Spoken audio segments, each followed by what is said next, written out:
આગળનો ગ્રંથ નવરત્ન, શ્રી વલ્લભનું દક્ષિણ ઉરુ. અને આ નવરત્ન ગ્રંથમાં એમ કહેવાય છે, પ્રસંગ આવે છે, ગોવિંદ દુબે નામના વૈષ્ણવ, ખેરાલુના ગુજરાતના વૈષ્ણવ. આ ગ્રંથ ગુજરાતના વૈષ્ણવ માટે લખાયો છે. ખેરાલુમાં રહેતા તીર્થયાત્રા કરવા ગયા. મા બાપને બીક લાગી ક્યાંક સંન્યાસી ન થઈ જાય, અને એવા આખા જીવન ચરિત્રના પ્રસંગો ગોવિંદ દુબેના આવે છે. મહાપ્રભુજીને જોયા અને થયું કે આ તો સાક્ષાત પૂર્ણ પુરુષોત્તમ છે, આમની પાસે કંઈક જ્ઞાન પ્રાપ્ત કરો. અને આવ્યા નિકટ અને વિનંતી કરી કે મારે આપની પાસે સંસ્કૃત વ્યાકરણ ભણવું છે. મહાપ્રભુજી આજ્ઞા કરી કે તારા ભાગ્યમાં બહુ વધારે વિદ્યા નથી.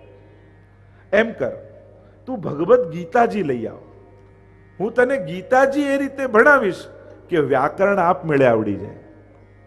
શ્રી મહાપ્રભુજી તો વાક્પતે છે, વિબુધેશ્વર છે, બુદ્ધિમાનોના ઈશ્વર છે. 6 દિવસમાં ષટશાસ્ત્ર ભણી લીધા એવા પ્રકાંડ આચાર્ય છે. એટલે કે હું તને ગીતાજી એ રીતે ભણાવું કે તને સહજમાં વ્યાકરણ પણ આવડી જાય. અને પુસ્તક લઈને આવ્યા, અને મહાપ્રભુજી એવી કૃપા કરી કે ગીતાજીનો ખાલી પહેલો શ્લોક એને એ રીતે ભણાવ્યો કે કહ્યું કે હવે તું બધા શ્લોકોના અર્થ કર. અને પહેલો શ્લોક એવો સુંદર રીતે ભણાવી દીધો કે એને સમગ્ર ગીતાજીના અર્થો કરતા આવડી ગયો.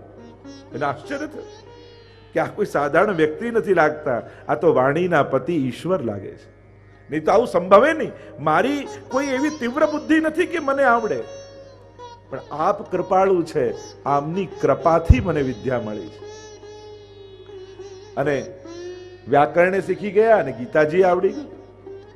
ભગવત બુદ્ધિ થઈ, શરણાગત થયા મહાપ્રભુજીને અને કહ્યું કે મારા માટે શું આજ્ઞા છે. મહાપ્રભુજીએ કહ્યું કે હવે તું ભગવત સેવા કર.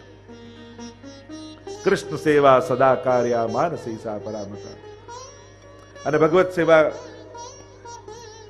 આજ્ઞા કરી અને કહ્યું કે હા, અમારે ત્યાં એક સ્વરૂપ બિરાજે છે. ત્યારે મહાપ્રભુજીએ કહ્યું કે તું ઘરે જઈ એમનું પંચામૃત કરાવી લેજે અને સેવા કરવા લાગજે. આ ક્રમથી મૂળમાં ગોવિંદ દુબે એ દ્વારિકા લીલાના જીવ છે, અને ભગવત સેવા એ વ્રજ લીલાની છે. જો ઉદ્વેગ પણ કયા કયા પ્રકારથી ભગવદીઓને થાય છે. ઘણીવાર અધિકાર ભેદ હોય, ઘણીવાર લીલા ભેદ હોય, ઘણીવાર ભાવ ભેદ હોય. અને જેનો જેવો અધિકાર અને જેવો ભાવ એવી જ આસક્તિ એને પ્રગટે, અને એમાં જ રુચિ આવે. એને બીજી રીતે તમે સમજાવવા જાઓ તો એ સંભવે નહીં. જેમ ઘણાને જુદી જુદી આસક્તિ હોય છે. ઘણાને બાલકૃષ્ણલાલમાં આસક્તિ હોય, ઘણાને ઠાડા સ્વરૂપમાં આસક્તિ હોય, ઘણાને શ્રીનાથજીના સ્વરૂપમાં આસક્તિ હોય, ઘણાને મહાપ્રભુજીના સ્વરૂપમાં આસક્તિ હોય કે ના હું તો પાદુકાજીની વસ્ત્રજીની સેવા કરું. ઘણાને યમુનાજીના સ્વરૂપમાં આસક્તિ હોય. કોઈને ખોટા નહીં જાણવા, એ ભાવનાના ભેદ છે. પુષ્ટિ માર્ગમાં જે પુષ્ટિ પ્રવાહ મર્યાદા ભેદ એટલે જ પહેલા મહાપ્રભુજી સમજાવી દીધો કે બધા એક જ રીતે ભક્તિ કરી શકતા નથી. જેનો જેવો અધિકાર છે એ રીતે જ એને આસક્તિ થાય. સેવામાં એ જુઓ ને, ઘણાને ફૂલઘરની સેવામાં જ રુચિ હોય, ઘણાને ભંડારની સેવામાં જ રુચિ હોય, ઘણાને કીર્તનની સેવામાં રુચિ હોય, ઘણા કે આપણને તો શૃંગાર કરવા બહુ ગમે, ઘણાને શૃંગારની સેવામાં જ રુચિ હોય, ઘણાને ગુરુ સેવામાં રુચિ હોય, ઘણાને ભાગવત સેવામાં રુચિ હોય, ઘણાને પ્રભુ સેવામાં રુચિ હોય. આ સહજ રુચિ એના અધિકાર અને ભાવ પ્રમાણે થાય. અને એનાથી અલગ કરાવવા જાઓ તો એને આનંદ ના આવે. ભલે ભગવત સેવા જ કરતા હોય, ફૂલઘરની સેવામાં જેને બહુ આસક્તિ હોય ને કદાચ ભંડારની કરાવવા જાઓ તો એને કદાચ નાય રુચિ આવે. કોઈને કીર્તનની સેવામાં રુચિ હોય ને એને પાસે બીજી સેવા કરાવો તો કદાચ ભલે કરે છે પ્રભુ સન્મુખ જ, પણ એને નાય આનંદ આવે. અહીંયા ગોવિંદ દુબેને ભાવ પ્રકાશમાં એમ સમજાવ્યું કે આ દ્વારિકા લીલાના જીવ છે, અને દ્વારિકા લીલાના છે એટલે એમની આસક્તિ દ્વારિકાજીમાં છે. અને વ્રજલીલાના પુષ્ટિ પુરુષોત્તમ પધરાવ્યા છે એટલે ચિત્ત ઉદ્વેગમાં રહે છે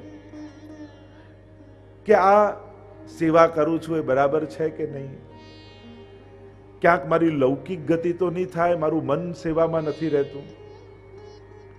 ઠાકોરજી બધું જ કરે છે, સાંભળ્યું છે, પણ હજી ઠાકોરજીના એ ભરોસો મારા જીવનમાં પેદા નથી થતો.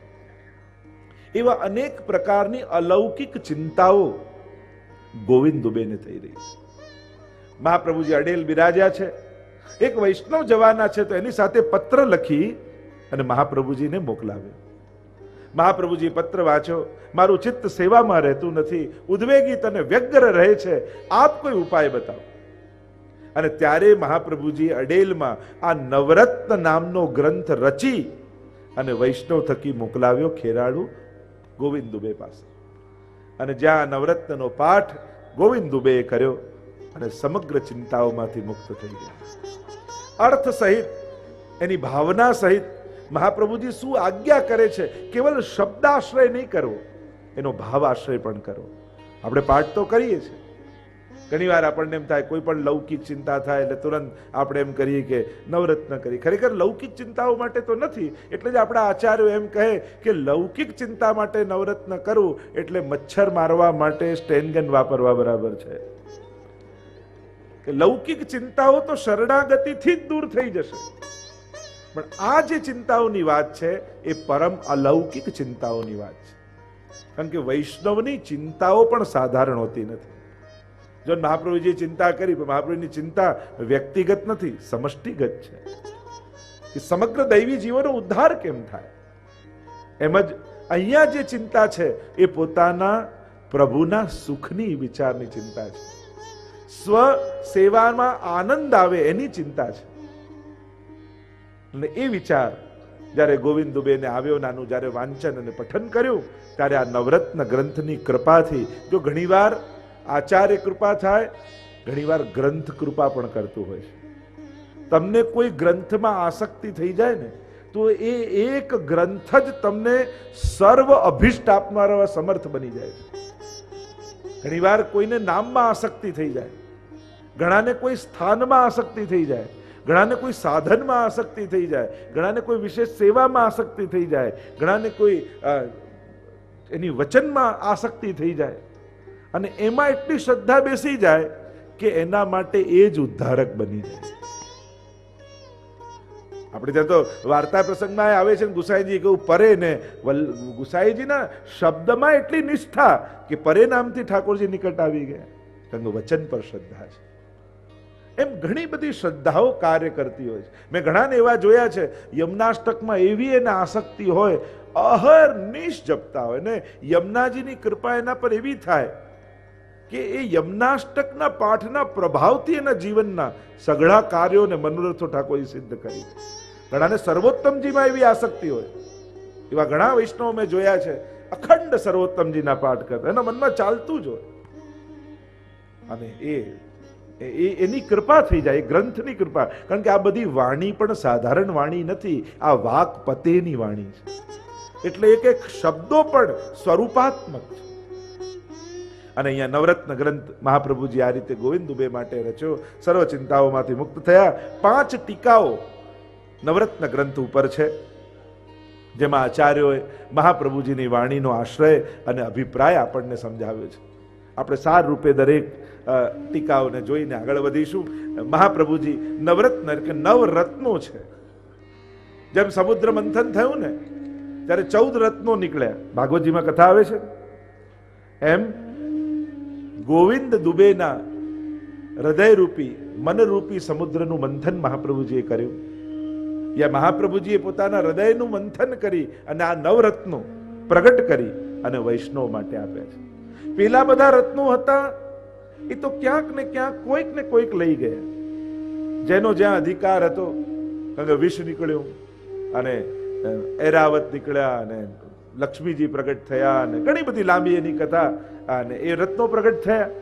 જેનો જેનો અધિકાર હતો એ રત્નોને પ્રાપ્ત કર્યા. પણ આ 9 રત્નો એ વૈષ્ણવ માટે મહાપ્રભુજી આપ્યા છે. આ ચિંતામણી રૂપ છે. આનો પાઠ કરવા માત્રથી વૈષ્ણવ સર્વ ચિંતાઓમાંથી મુક્ત થઈ જાય. અને મહાપ્રભુજી પ્રથમ શ્લોકમાં આજ્ઞા કરતા એક સાથે ચિંતા કાપી ન કાર્યા નિવેદિતાત્મભિ કદાપિ ભગવાનપી પુષ્ટિસ્તો ન કરિષ્યતિ લૌકિકીમ જગતિમ. નવરત્ન ગ્રંથમાં 6 ચિંતાઓના ઉપાયો પર ચર્ચા કરી છે વિશેષ રૂપે. પહેલા આત્મને નિવેદનના સ્વરૂપનું ચિંતન કર્યું, આ 6 ચિંતન છે. પછી પુરુષોત્તમ સ્વરૂપનું ચિંતન આવ્યું, કેવા છે પ્રભુ, સર્વાત્મા છે અને નિજેચ્છાત કરિષ્યતિ.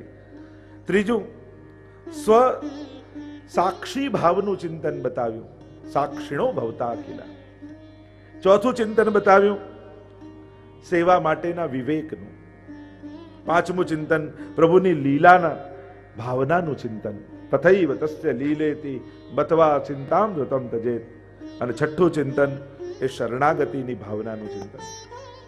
પ્રભુ સર્વ સમર્થો હિ તતો નિશ્ચિત તતામ રજે. આમ 6 પ્રકારના ચિંતનની ચર્ચા આ નવરત્ન ગ્રંથમાં છે. મહાપ્રભુજી આજ્ઞા કરી, ચિંતા કાપી નકાર્યા.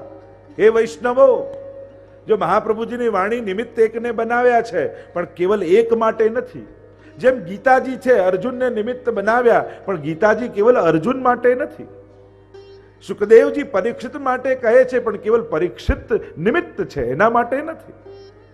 આચાર્યોને મહાપુરુષોની વાણી સમષ્ટિગત હોય છે, એ બધા માટે હોય છે, કેવલ નિમિત્ત એકને કરે છે.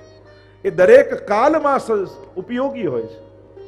કેવલ 5000 વર્ષ પહેલા કહ્યું જેમ ગીતાજી કે ભાગવતજી, તો એમ નહીં માનું કે આ તો 5000 વર્ષ પહેલાનું છે. ભગવદ વાણીને કાલ બાધા કરતો નથી, એ દરેક કાલમાં સટીક હોય છે. અને એટલા માટે આજના જીવો માટે પણ આ નવરત્ન એટલું જ સટીક અને સદુપયોગી છે. મહાપ્રભુજી આજ્ઞા કરે, કારણ કે કલયુગનો જીવ એટલે ચિંતા વાળો જીવ. કોણ એવો જીવ હશે જેને ચિંતા નહીં હોય? એમ શાસ્ત્ર તો કહે છે કે જે મૂર્ખ છે ને સૌથી વધારે સુખી છે દુનિયામાં. એને કોઈ ચિંતા જ નથી, જેને કોઈ પડી જ ના હોય, જેને સમજ જ ના હોય, એ શાસ્ત્ર એવા વચનો છે કે એ સૌથી વધારે સુખી. જેને બધી સમજ છે, અને એમે જેટલો સમજદાર વ્યક્તિ એટલો વધારે ટેન્શનમાં. જેને બહુ સૂઝ પડતી હોય ને એ ચિંતાથી મુક્ત ના થાય.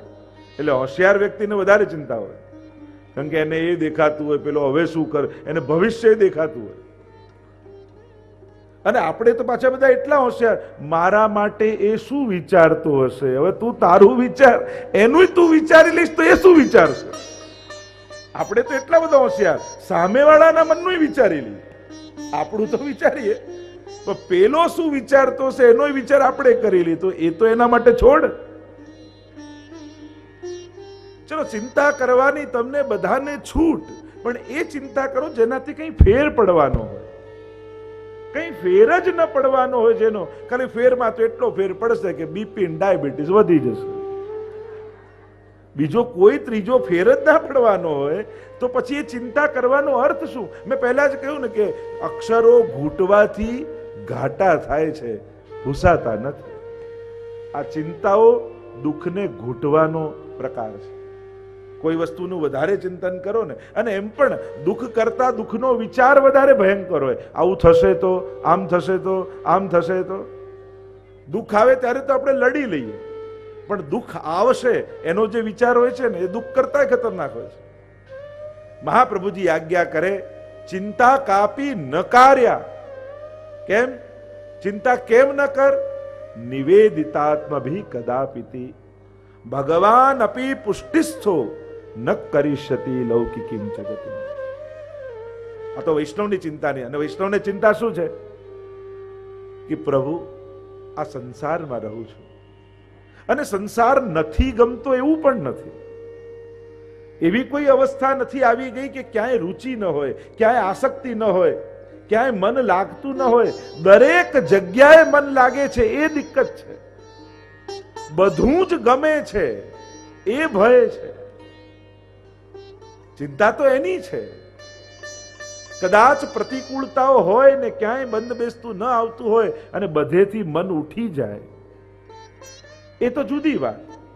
ઘણીવાર ખરાબ અનુભવો આપણને એમાંથી નીરસતા પ્રગટાવી દે, પણ જો એ જ અનુકૂળ થાય તો પાછું મન લાગી જાય. કુમનદાસજી એટલે તો જ્યારે માનસિંહ રાજા આરસી આપવા માટે આવ્યા કે લો આરસી રાખો સોનાની, અને કહેવા લાગ્યા અરે ઠાકોરજીથી મન ઉઠી બીજે કોઈ પણ વસ્તુમાં જાય એવી વસ્તુ કે વ્યક્તિ મારા જીવનમાં જોઈતા નથી, કે જેને કારણે ક્ષણવાર પણ મારું મન પ્રભુને છોડીને એમાં જાય. આ ભક્તનું ચિંતન છે. તો અહીંયા જે ચિંતા ગોવિંદ દુબેને છે કે ક્યાંક મારી લૌકિક ગતિ તો નહીં થાય ને. મહાપ્રભુજી આશ્વાસન આપે છે, ચિંતા કાપી ન કાર્યા, ચિંતા ન કરીશ, કારણ તું નિવેદિત જીવ છું, તું સમર્પિત જીવ છું. અને સમર્પણ પણ તે કોને કર્યું છે? એ જ્ઞાન માર્ગી પરમાત્માને નહીં કે જે તટસ્થ થઈને જોતો રહેતો હોય, એ કર્મ માર્ગી પરમાત્માને નહીં કે જ્યારે શરણે જાઓ ત્યારે ચોપડા ખોલીને બેસે કે તે કેટલા સારા કર્યા અને ખોટા કર્યા. ભગવાન અપી પુષ્ટિસ્થો, તે પુષ્ટિ પુરુષોત્તમને શરણે ગયો છું તું. અને પ્રભુ પુષ્ટિસ્થ છે, વ્યવહારુ નથી, કૃપાળુ છે. એ તે જેવું કર્યું એવો બદલો નહીં આપે, એ એણે જે વિચાર્યું છે એવું ફળ તને આપશે. પ્રત્યેક જીવ માટે ભગવાને કંઈ વિચારી રાખ્યું છે. એટલે તારા કર્મો જોઈને તું પ્રભુ પાસે જતા ગભરાઈશ નહીં.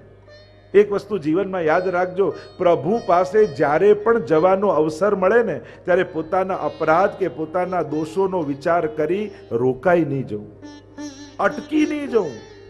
સેવા કરવાનો કે પ્રભુના શરણમાં જવાનો જ્યારે પણ અવસર મળે, અરે મારી અંદર તો આ ખોટી આદત, મારો તો આવો સ્વભાવ, મારા તો આટલા પાપ, મારા તો આવા અપરાધ, મને તો કાંઈ આવડતું, આ બધું વિચાર કરીને અટકી ન જતા. કારણ ગમે તેટલા દોષોથી ભરેલા છો, શરણાગત થશો તો પ્રભુ જ અપરાધોમાંથી મુક્ત કરી દેશે. અને પ્રભુ સિવાય કોઈ છોડાવનારું નથી આ જગતમાં. અપરાધોથી, પાપમાંથી મુક્ત કરવાનું સામર્થ્ય કેવલ ગુરુની કૃપા અથવા ઠાકોરજીના આશીર્વાદ, આ બે દ્વારા જ કર્મોમાંથી મુક્તિ મળી શકે. અર્થ સકળ તેનો સીધો, લીલા માએ તાણીને લીધો. એટલે તો વલ્લભાખ્યાનમાં પણ કહ્યું છે, બોલો ગોવર્ધન નાથ કી જય, વલ્લભાધીશ ગુસાઈજી પરમ દયાળ કી જય. ચિંતા કાપી ન કાર્યા નિવેદિતાત્મભિઃ કદાપિ તે, ભગવાનપી પુષ્ટિસ્થો ન કરિષ્યતિ લૌકિકીં ચ ગતિમ. ચિંતા કાપી ન કાર્યા નિવેદિતાત્મભિઃ કદાપિ. ભગવાન અપી પુષ્ટિસ્થો ન કરિષ્યતિ લૌકિકીં ચ ગતિમ. ઠાકોરજી ક્યારે પણ સમર્પિત જીવની લૌકિક ગતિ નહીં થવા દે. તમે ભલે લૌકિકમાં રહો છો, લૌકિક આસક્ત છો, પણ જો પ્રભુને શરણાગત થઈને ભગવત સેવા કરતા હશો ને તો તમારા જીવનની છેલ્લી ઘડીએ પણ ઠાકોરજી તમારી આસક્તિઓ લૌકિકની ખેંચી લેશે. લૌકિક સ્વીકાર્યું છે એટલે સંભાળવું પડે. નાવ પાણી માટે જ હોય, પાણી ઉપર જ ચાલે. બસ વિચાર એટલો કરવાનો કે પાણીમાં નાવ ભલે રહે પણ નાવમાં પાણી ન આવી જાય. એટલે જ આપણે ત્યાં તો એમ કહ્યું કે આપણા લૌકિક સ્વજનોને પણ વૈષ્ણવ બુદ્ધિથી જોવા. અને એટલે જ્યારે પણ સુવા જઈએ ત્યારે બધાને ભગવત સ્મરણ કરીને જવા કે આ બધા વૈષ્ણવ છે એવો ભાવ રાખીને જવું, જેથી આપણું ચિત્ત લૌકિકમાં ન રહે. કારણ કે જ્યાં સુધી મન લૌકિક છે અને મન લૌકિક છે ને તો પ્રભુના કૃપાને અને પ્રભુના વ્યવહારને પણ આપણે લૌકિક રૂપે મૂલવી લઈએ છીએ. હું આટલી માળા કરું ને પ્રભુ મને આટલું આપે, આ લૌકિકતા છે. મેં આટલું કર્યું તોય ઠાકોરજી આમ ન કર્યું, આ લૌકિકતા છે. ઘણી બધી લૌકિકતા ગણાવી શકાય કે આપણે પ્રભુ સાથે કઈ રીતે લૌકિક વ્યવહાર કરીએ છીએ.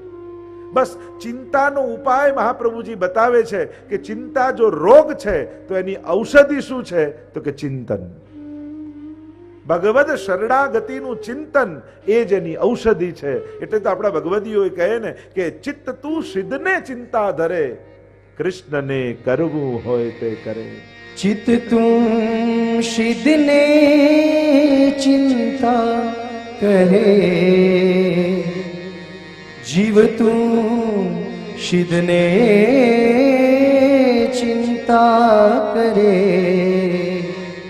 કૃષ્ણને કરવું હોય તે કરે, કૃષ્ણને કરવું હોય તે કરે.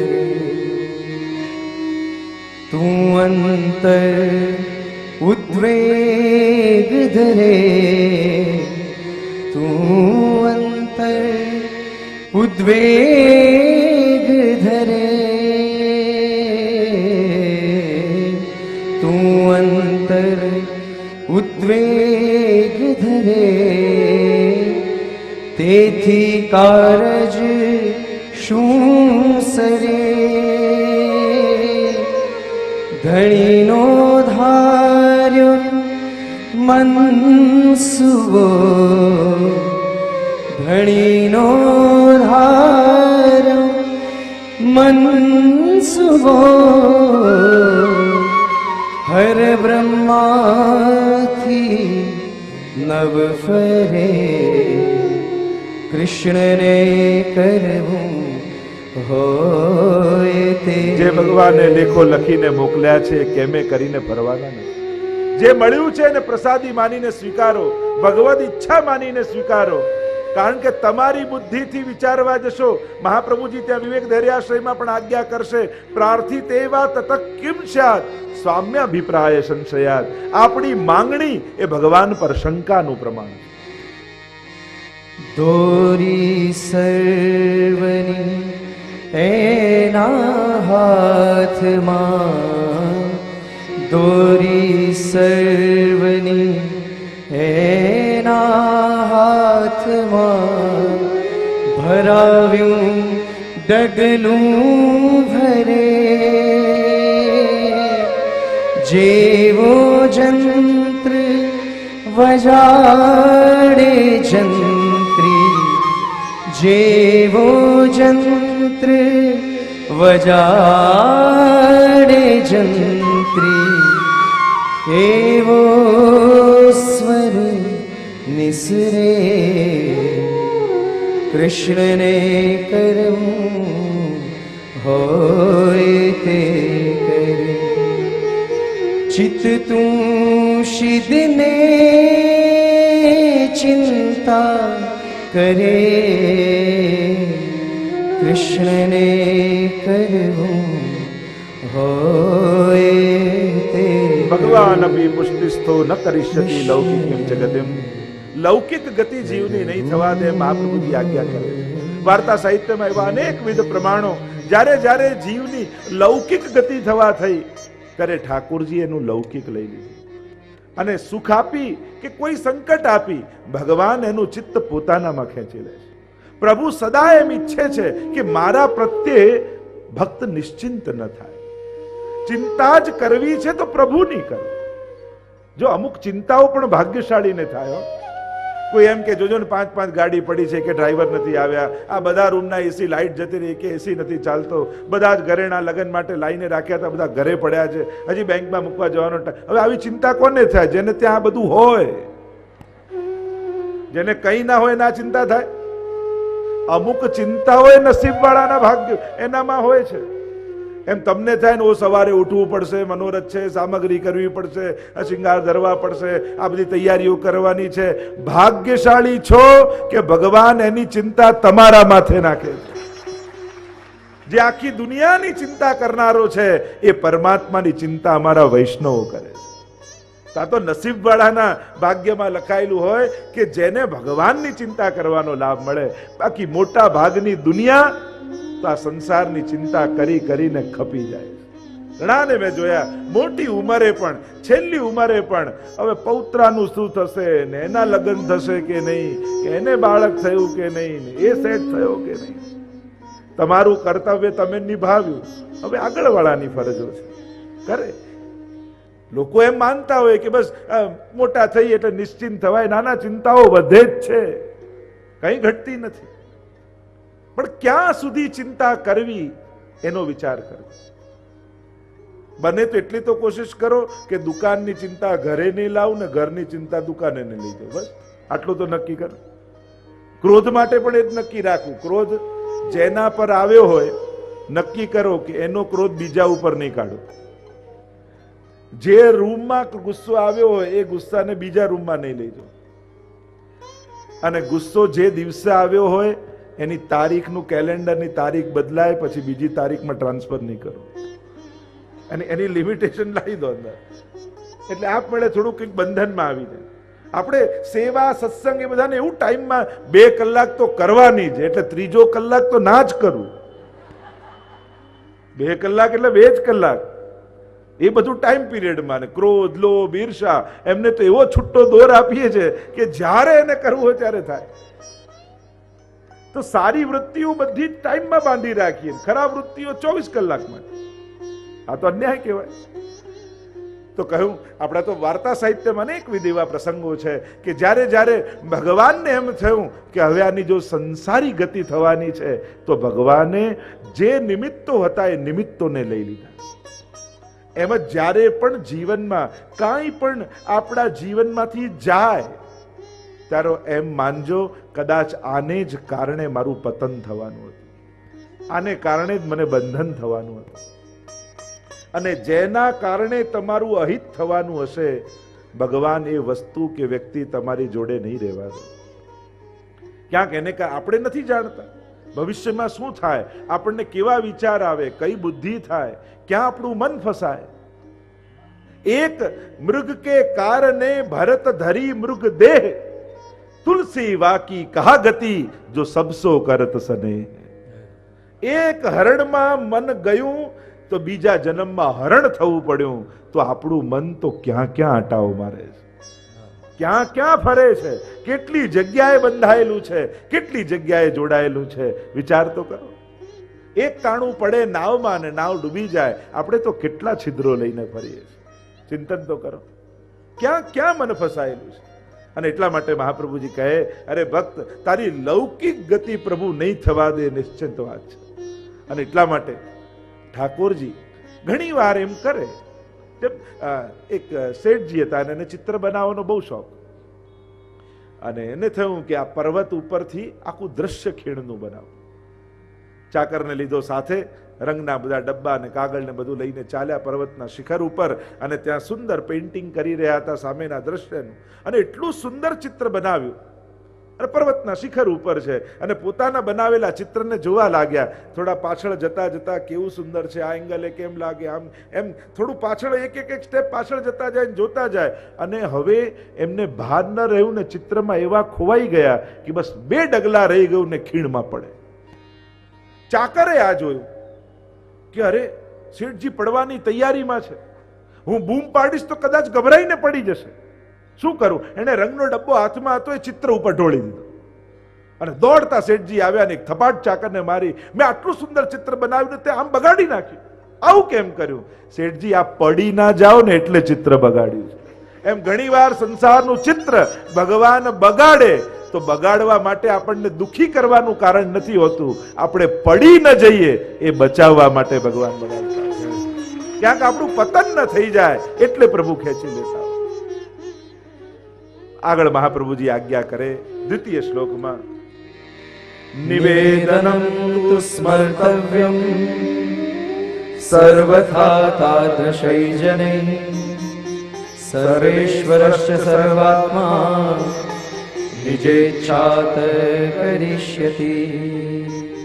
તો શું કરવું જેનાથી લૌકિક ચિંતાઓ જાય ને ભગવત સંબંધી ચિંતન થાય,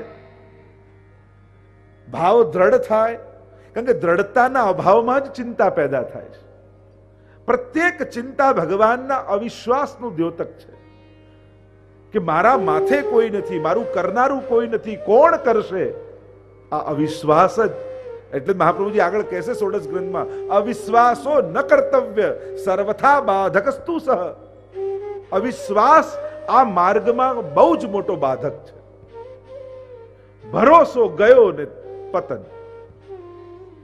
આપણે તો ભરોસાના દાવા ઉપર ચાલીએ છીએ. નિવેદનમ તુ સ્મર્તવ્યમ સર્વથા તાદૃશૈ જનૈ. તો વૈષ્ણવે શું કરવું?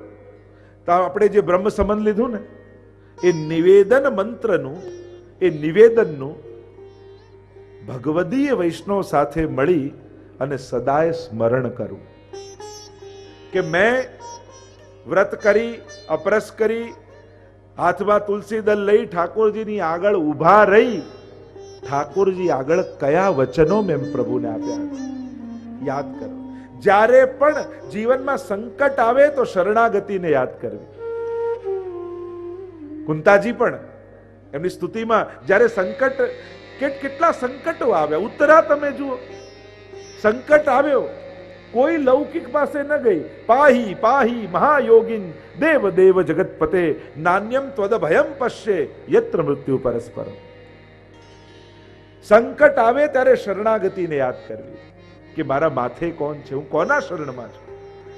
અને શરણાગતિનું સ્મરણ કરશો તો ઠાકોરજી સર્વ સંકટોમાંથી દુઃખ દૂર કરશે.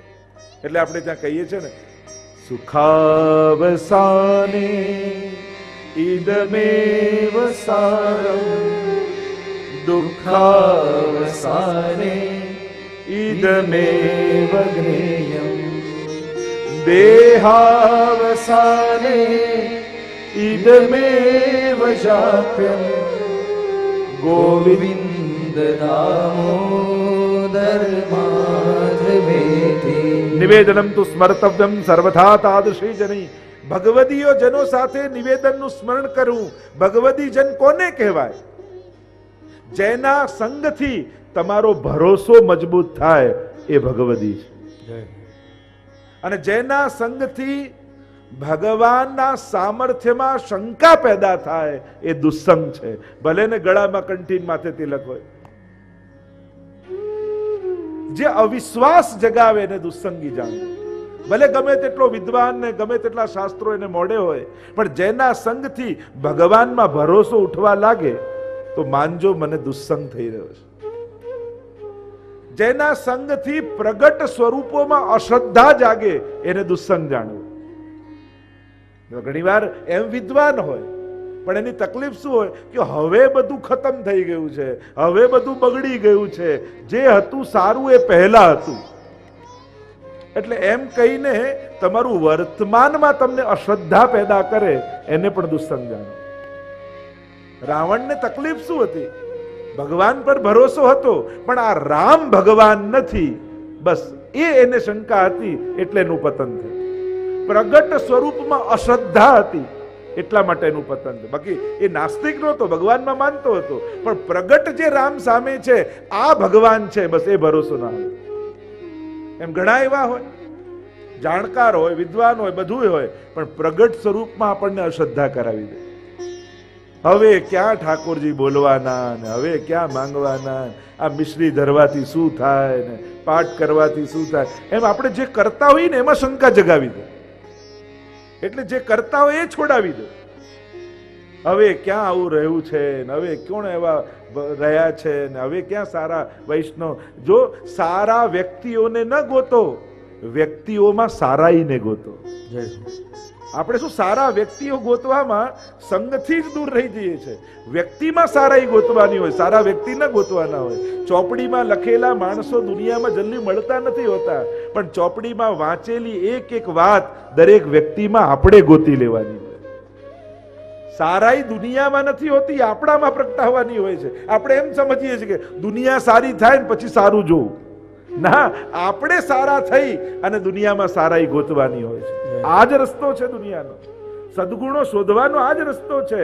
ગુણ પોતાનામાં પ્રગટાવવા તો ગુણ દેખાશે. ગુણ જ ગુણને જુએ અને દોષ દોષને જુએ. કોઈનામાં દોષ દેખાય ત્યારે ચિંતન કરવું કે મને આનામાં દોષ દેખાયા કેમ? આનામાં ભલે હતા. આપણે જે જોવા જઈએ એ જ જોઈને આવીએ છીએ. તમે મેળામાં ગયા હો પણ તમને એમ નક્કી કર્યું કે મારે આ વસ્તુ લેવાની છે, એટલે તમે સીધા ગોતતા ગોતતા એ સ્ટોલમાં પહોંચી જાઓ કે નહીં?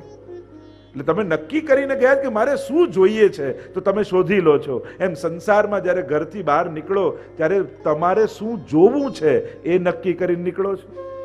કમથી કમ ઘરેથી હવેલી દર્શન કરવા આવો ત્યારે તો કમથી કમ નક્કી કરીને નીકળો, હું ભગવાન જોવા જાઉં છું, હું પ્રભુને મળવા જાઉં છું. એટલે કમથી કમ એટલા સમયે વૈષ્ણવી બુદ્ધિ ધારણ કરી, એટલા સમયે મારે કોઈના દોષ નથી જોવા, બધામાં વૈષ્ણવતાના દર્શન કરવા છે. અને રસ્તામાં જે મળે એને જય શ્રી કૃષ્ણ કરતા કરતા અને પછી ઠાકોરજી સન્મુખ આવશો ને તો ઠાકોરજીની મુખારવિંદ હસતું તમને દેખાશે. પણ સાંસારિક દ્રષ્ટિ રાખી અને ભગવત દર્શન કરવા આવશો તો મંદિરમાં સંસારને ગોતી લેશો. કારણ કે દ્રષ્ટિ એ છે, જે જોવા માટે નીકળ્યા છો એ જ દેખાય છે. કમથી કમ એટલું નક્કી કરો કે પ્રભુને મળવા જાઉં છું હવેલીએ, અત્યારે હું ભગવાનનો છું, અત્યારે હું વૈષ્ણવ છું અને મારે મારી જાતની વૈષ્ણવતા ગુમાવ્યા વગર પ્રભુને જોવા છે. તો જે વાત કરી રહ્યો છું, ભગવદી કોણ? તો એ બીજું લક્ષણ દુસ્સંગનું એ છે, પ્રગટ સ્વરૂપમાં અશ્રદ્ધા, વર્તમાનમાં અશ્રદ્ધા. અને અત્યારે આ રોગ ઘણી રીતે ફેલાવવામાં આવે, પણ આપણે આપણી શ્રદ્ધા ગુમાવી નહીં. કારણ કે જે પોતાની શ્રદ્ધા ગુમાવે નુકસાન એને જ થાય છે. દુનિયામાં તો બધું છે જ, અલગ અલગ અનેક પ્રકારની દુનિયા છે જ. ત્રીજી વાત, જે મનમાં સંશય નાખી જાય એને પણ દુસ્સંગ જાણો.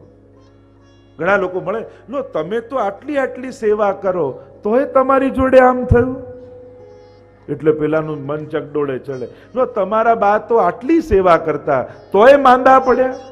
એટલે શરીર છે તો માંદા પડે જ ને. માંદગી ને સેવાને ક્યાં તાલમેલ કોઈ છે? પણ આ શંકા નાખનારા વ્યક્તિઓ એવા તાતણાઓ જોડી જાય કે આપણે ચકડોળે ચડી જઈએ કે હા તો આટલી સેવા કરતા તોય બીમાર થયા. તો બીમાર થવું ક્ષરતી શરીર, શરીરનો તો ધર્મ જ નાશવંત છે. એ તો જન્મ્યો ત્યારથી કંઈક નહીં રોગનું ઘર જ છે, રોગનું ઘર જ શરીર કહેવાય છે. એમાં એની ભક્તિને ક્યાં? ઉલટાનો સાર એવો લેવાનો કે બા આટલા માંદા હતા છતાં એમના મુખમાંથી ભગવત નામ છૂટતું નથી. ક્યારે આને એટલી બીમારી આવે તોય સવારે સેવામાં તો ટાઈમસર પહોંચી જ જાય છે. લાવો એમને આવી માંદગીમાં સેવા કરે છે તો મને તો ઠાકોરજીએ સારું સ્વાસ્થ્ય આપ્યું છે, લાવો હું સેવામાં પહોંચી જાઉં. સાર આવો કાઢવાનો હોય. લોકો સાર એમ કાઢે, લો બીમાર પડ્યા હવે તો આપણે સેવા નહીં કરવાની, સેવા કરવાથી શું થયું? લોકો ઊંધા સાર કાઢે અને ઊંધું સમજાવનારા દુનિયામાં મળી જ જાય. અને પાછા દુસ્સંગ એટલે કોઈ બહુ ખરાબ માણસ નહીં, બહુ ભણેલા ગણેલા સૂટ બૂટ ટાઈ હેટ પહેરેલા પણ મળી શકે છે, બહુ પીએચડી થયેલા લોકો મળી શકે છે. જેના સંગથી ભગવાનમાં અશ્રદ્ધા ને શંકા પેદા થાય એ દુસ્સંગ છે. સત્સંગ એ છે જે આપણી શ્રદ્ધાને દ્રઢ કરે. વિપરીત ઘટનાઓ ઘટી હોય તો એની પાસે જાઓ ને તો એવો સાર કાઢીને આપે કે એમાંય આપણી ક્યાંક ભલાઈ હતી એવી સમજણ આપણને આપીને જાય. એ ભગવદી છે. જો આમાંય ઠાકોરજીની કૃપા હતી, જો આમ ન થયું હોય તો તને કદાચ આવું થાય. એમાંય વિપત્તિમાંય જે કૃપાનો અહેસાસ કરાવે એ ભગવદી છે. એટલે જીવનમાં ન ગમતા હોય છતાંય કોઈ એવા દ્રઢ શ્રદ્ધાવાળા વ્યક્તિનો સંગ રાખવો કે જે જ્યારે મળે ત્યારે ઠાકોરજીની વાત કરે, એવાનો સંગ રાખો. તે નવું સેવામાં શું કર્યું, તે નવા કીર્તન કોઈ શીખ્યા, નવા પાઠ શીખ્યા, આજે ઠાકોરજી માટે શું કર્યું, હમણાં ઉત્સવ આવે છે તો શું તૈયારી તું કરે છે, આજે કોઈ સત્સંગ તને મળ્યો, સત્સંગમાં શું સાંભળ્યું.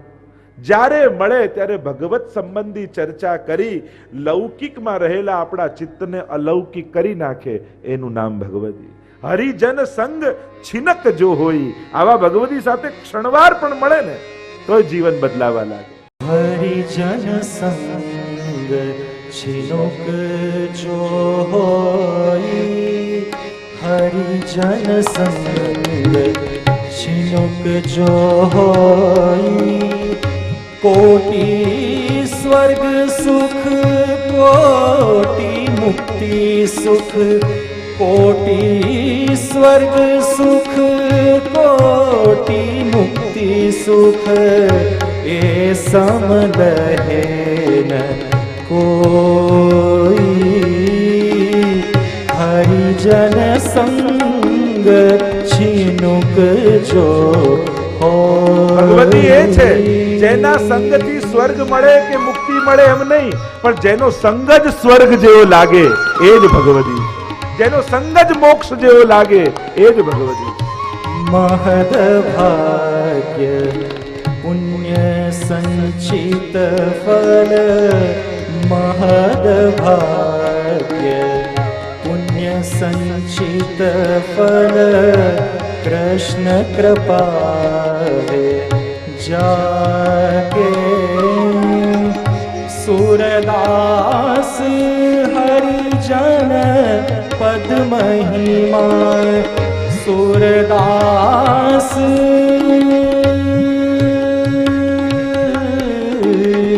सूरदास हरिजन पद महिमा, कहत भागवत ताके, कहत भागवत ताके. हरिजन संग छिनुक जो મોટા મોટા ભક્તોના ચરિત્રના આખી ભાગવત કથા જુઓ. આખી ભાગવત કથામાં જેની જેની સામે ભગવાન પ્રગટ થયા અને ભગવાને માંગવાનું કહ્યું કે માંગ, તો ભગવાન પાસે ભગવદીઓનો સંગ માંગ્યો. તમે દરેકની સ્તુતિ જોઈ લો. ભાગવતીમાં બધી સ્તુતિઓનો છેલ્લે સાર ધ્રુવજી હોય, પ્રહલાદજી હોય, જ્યાં જ્યાં પણ, વૃત્રાસુર પણ જુઓ. છેલ્લે મોક્ષ પુરુષાર્થમાં શું કહે છે? મુક્તિનો અનુભવ ક્યારે થાય?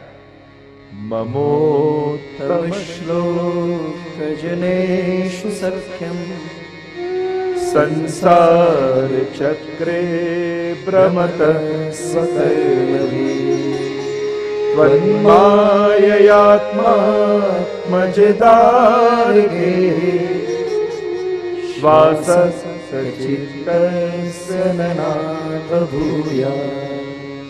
મમ ઉત્તમ શ્લોક જનેષુ સખ્યમ, મને કોઈ ભગવદીય જનનો સંગ આપજો. કેમ? એનાથી શું થશે? સંસાર ચક્રે ભ્રમતસ્વ કર્મભી ત્વન્માયાત્માત્મજદારગે સ્વાસક્ત ચિત્તસ્ય નનાથ ભૂયાત. આ ભવસાગરને હું તરી જઈશ ભગવદીઓના સંગ.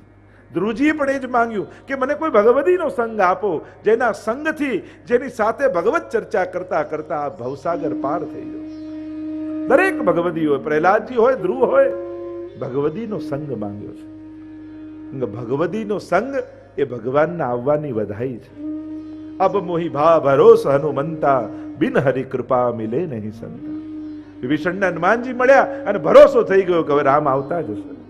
કારણ કે જો ભગવાન આવવા ન નીકળ્યા હોત મારી તરફ તો ભગવદી મળ્યા જ ન હોત મને. મહાપ્રભુજી આજ્ઞા કરે છે, આ નિવેદન જે ભગવાન આગળ આપણે કર્યું એની ભગવદીઓ જનો સાથે મળી સતત એનું સ્મરણ કરો કે આપણે પ્રભુ આગળ શું બોલ્યા છીએ, પ્રભુને શું વાયદો આપણે કર્યો છે. એનાથી લૌકિક આસક્તિનો નાશ થશે. અને મહાપ્રભુજી આજ્ઞા કરે, સર્વે સ્વરશ્ચ સર્વાત્મા નિજેચ્છાતઃ કરિષ્યતિ. ભગવાન કેવા છે? સર્વેશ્વર છે અને સર્વ આત્મા છે. એ દરેકના ઘટઘટની જાણનારા છે, દરેકના મનની જાણનારા છે. નિજેચ્છાતઃ કરિષ્યતિ એ બે અર્થ કર્યા. એક નિજેચ્છાતનો અર્થ કર્યો કે પોતાની ઈચ્છા પ્રમાણે પ્રભુ બધું જ કરશે. ઠાકોરજી જાણે છે, એને ખબર છે કે કોને ક્યારે શું આપવું. જીવ જાણતો નથી એટલે ક સમયે માંગે છે. જો ભગવાન તો ટાઈમ પર જ આપે છે, આપણે જ ઉતાવળમાં હોઈએ છીએ એટલે આપણને મોડું લાગે છે. બાકી એ તો ઓન ટાઈમ જ હોય છે ભગવાન. આપણે જ ઉતાવળમાં હોઈએ એટલે ભગવાન મોડા લાગે. ઘણીવાર ઘણા ઉતાવળા લોકો હોય ને, ઘણી જગ્યાએ જઈએ ને, એટલા ઉતાવળા હોય, ચલો ચલો ચલો શોભાયાત્રા કાઢી દો, ચલો ચલો બધું આ કામ પતાવી દો. એને એમ થાય બસ કામ પતી જાય. પણ હજી એનો સમય ક્યારે થાય? લોકોથી એ શોભે. કેવલ ઉતાવળમાં એ આનંદ જ ન માણે. ઘણાને મેં જોયા છે, પ્રસંગોનો આનંદ જ ના માણે. એને એમ થાય બસ કામ ટાઈમે પતી જાય. એનો આનંદ માણવાનો એ ભૂલી જાય. અહીં મહાપ્રભુજી કહે, ઠાકોરજી તો એના સમય જ હોય છે. જીવ ઉતાવળમાં થઈને અધીરો થઈ જાય અને એટલા માટે એને એમ લાગે કે ભગવાને મોડું કરે. ભગવાન ક્યારે મોડા નથી હોતા. એટલે તો દ્રૌપદીના પ્રસંગમાં કહે ને કે જ્યારે પ્રભુના નામનો પોકાર કર્યો કે હે દ્વારિકાધીશ, અને દ્વારિકાધીશ દોડતા આવ્યા. ત્યારે દ્રૌપદી પૂછ્યું કે પ્રભુ મોડું કેમ કર્યું? ત્યારે ભગવાને કહ્યું તે અંતર્યામી એમ કરીને પોકાર્યો હોત તો હૃદયમાંથી પ્રગટ થઈ જાત. તે દ્વારિકાધીશ કહ્યું એટલે છેક દ્વારિકા જઈને પછી પાછું આવવું પડ્યું. બાકી તે અંતર્યામી કીધું હોત તો ત્યાં જ પ્રગટ થઈ જાય. હું અંદર જ હતો, તે કીધું દ્વારિકાધીશ તો પહેલા દ્વારિકા ગયો, દ્વારિકાધીશ બન્યો અને પછી તારી પાસે દોડતો આવ્યો. એ તો તમારી સાથે કંઠી રૂપે તમારી જોડે જ બિરાજે છે. મહાપ્રભુજીએ બ્રહ્મ સંબંધ આપી તમારા હૃદયમાં ઠાકોરજીનું સ્થાપન કર્યું છે. સર્વેશ્વરશ્ચ સર્વાત્મા નિજેચ્છાત. તો એક અર્થ કર્યો પ્રભુ પોતાની ઈચ્છા પ્રમાણે બધું જ નિજ ઈચ્છા પ્રમાણે બધું કરશે. બીજો અર્થ આચાર્યો એમ બતાવ્યો નિજ ઈચ્છા એટલે નિજજનોની ઈચ્છા પ્રમાણે ઠાકોરજી કરશે. એટલે કે પ્રભુની પોતાની ઈચ્છા કોઈ છે જ નહીં. ભક્તે જે મનોરથ કર્યો છે બસ એ ભક્તનો મનોરથ જ ઠાકોરજીનો મનોરથ બની જાય છે. અને નિજજનોએ જે ઈચ્છા કરી એ ઈચ્છા પ્રમાણે ચાલનારા ઠાકોરજી છે. બસ વૈષ્ણવને મનોરથ કરતા આવડવું જોઈએ. એના હૃદયમાં એવા ભાવ જાગવા જોઈએ કે જેને પૂરા કરવાનો આનંદ ઠાકોરજીને પણ આવે. હૃદયમાં એવો મનોરથ કરો કે ઠાકોરજીને થાય કે ક્યારે આનો મનોરથ હું પૂરો કરી દઉં, ક્યારે જલ્દી આની ઈચ્છા હું પૂરી કરું. એવી ઈચ્છા આપણે કરવી. તો નિજજનોની ઈચ્છા પ્રમાણે ચાલનારા ઠાકોરજી છે એમ કહી મહાપ્રભુજી આગળ આજ્ઞા કરતા કહે સર્વેષાં પ્રભુ સંબંધો ન પ્રત્યેકમિતિ સ્થિતિઃ અતુન્ય વિનિયોગેપી ચિંતા કા સ્વસ્ય સોપી ચેત. સર્વેષાં પ્રભુ સંબંધો, સર્વનો પ્રભુ સાથે સંબંધ છે. દરેકનો જેટલાય બ્રહ્મ સંબંધ લઈ શરણાગત થયા છે એ બધાનો પ્રભુ સાથે સંબંધ. અને કદાચ બ્રહ્મ સંબંધ નથી લીધું એનોય પ્રભુ સાથે સંબંધ તો છે જ, અંશ અને અંશીનો. આ તો વિશેષ સંબંધ મહાપ્રભુજી આપણો ઠાકોર સાથે જોડી આપ્યો.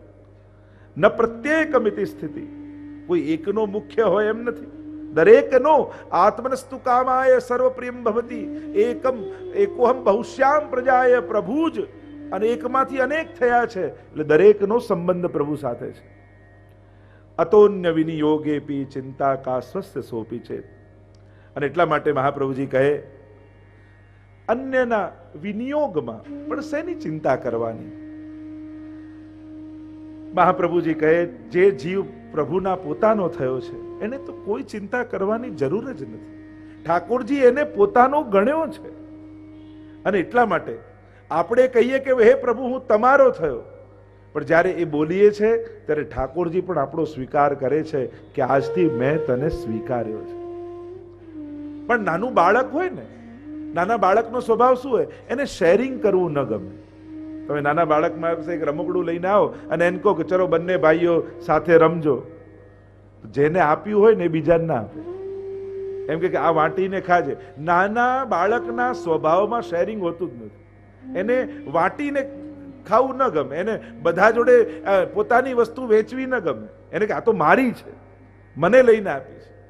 એમ મહાપ્રભુજીએ જ્યારે તમને ઠાકોરજીને સોંપ્યા કે આજથી આ જીવ તમારો થયો, તો તમને શેર કરવાય ઠાકોરજીને સંસાર જોડે ગમતું નથી.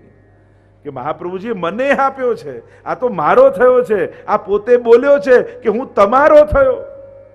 અને તમે જ્યારે ઠાકોરજીને એમ કહો છો તમે મારા, અને તમે પછી એમ કહો કે ના પ્રભુ આ સંસાર જોડે મને શેર કરો, ઠાકોરજી કે એ મને નહીં ફાવે.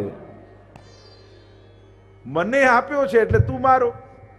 એટલે મહાપ્રભુજી કહે કે જો ઠાકોરજીએ તમને પોતાનો ગણ્યો છે પછી ચિંતા શું કરવાની. એને પોતાના કરીએ કરો કૃપા હું કરું વિનંતી પોતાનો કરી જાણો. વલ્લભાખ્યાનમાં પણ કહ્યું ને કે સૌથી મોટી કૃપા એ છે જ્યારે જીવને ઠાકોરજી પોતાનો કહે. અને વાર્તા સાહિત્યમાં અનેકવિધ એવા પ્રસંગો છે, અનેક પ્રસંગો કે જ્યાં ઠાકોરજી ભક્તને કહે છે તું મારો છું. પેલા વાર્તા સાહિત્યમાં પ્રસંગ આ 252 પેલા માજીને ઠાકોરજી ઘરની બહારે ન જવા દે કે ના તારા વગર હું નહીં રહું, તું મારી છું, મારી માં છું.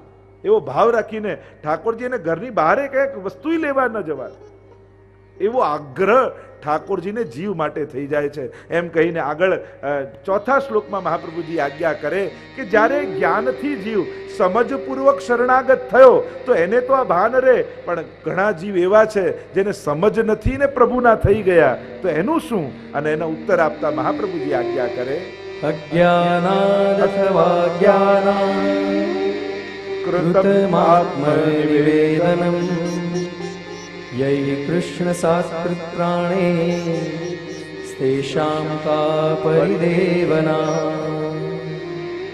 અજ્ઞાનથી કે જ્ઞાનથી જેણે પણ આત્મનિવેદન કર્યું છે અને પોતાના પ્રાણ કૃષ્ણને સોંપી દીધા છે, પછી તેણે શું ચિંતા કરવાની હોય? ભલે જાણતા, જો સમર્પણ કરનારો જાણતો નથી, પણ જેને સમર્પણ થઈ રહ્યું છે એ ઠાકોરજી તો જાણે છે કે હું શું કરી રહ્યો છું. પેલાએ અજ્ઞાનતામાં કર્યું છે, પણ ભગવદ્ ગીતામાં તો ભગવાનના વચન છે, અનન્યા ચિંતયંતો મામ યે જનઃ પર્યુપાસતે. એ અનન્ય ભાવથી જેને મને ભજ્યા એના પર તો કૃપા પ્રભુ કરે જ છે અને સુલભ થઈ જાય છે. અને યોગક્ષેમમ વહામ્યમ એવી પણ વાત કરી. પણ અજ્ઞાનથી પણ જે જીવ આવ્યો, અજામિલના આખ્યાનમાં જ્યારે અજામિલ પુત્રને મોહવશ થઈને પુકાર કરે છે, પ્રભુના નામનું નારાયણ નારાયણ પુકારે છે દીકરાને, પણ સાંભળે છે ભગવાન. અને પોતાના દૂતોને મોકલે છે પરમાત્મા, પાર્ષદોને મોકલે છે. એક બાજુ યમદૂતો આવ્યા છે, બીજી બાજુ ભગવાનના પાર્ષદો આવ્યા છે. બંને વચ્ચે ચર્ચા થાય. યમદૂતો કહે કે આ તો પાપી છે, બ્રાહ્મણ હોવા છતાં બ્રાહ્મણનું કર્તવ્ય આણે કર્યું નથી, આને તો યમલોક લઈ જઈશું. ત્યારે ભગવાનના પાર્ષદો કહે આણે છેલ્લી ઘડીએ ભગવાનનું નામ લીધું છે. અરે પણ દીકરાને વશ લીધું છે, કે ભલે દીકરાને વશ લીધું હોય, અજ્ઞાનાત અથવા જ્ઞાનાત ઉત્તમલા શ્લોક નામ યત સંકીર્તતમ અઘમ પુંસો દહે દેદો યથાનલ. ત્યાં ભાગવતજીમાં કહ્યું અજ્ઞાનાત અથવા જ્ઞાનાત ઉત્તમ શ્લોક નામ યત, જ્ઞાનથી કે અજ્ઞાનથી જેણે પણ ભગવદ નામ લીધું યા ભગવાનનો આશ્રય કર્યો, આ ભગવાનનું નામ તો અગ્નિ જેવું છે. અગ્નિમાં જાણતા લાકડું નાખો કે અજાણતા પડી જાય, અગ્નિનો સ્વભાવ છે એ લાકડાને બાળી જ નાખે. એમ જ તમે જાણતા શરણે ગયા કે અજાણતા ગયા, તમે નથી જાણતા પણ શરણે લેનારો તમને જાણે છે, એટલે તમારા ઉપર ચોક્કસ પ્રભુની કૃપા થશે. પછી શું ચિંતા કરવી?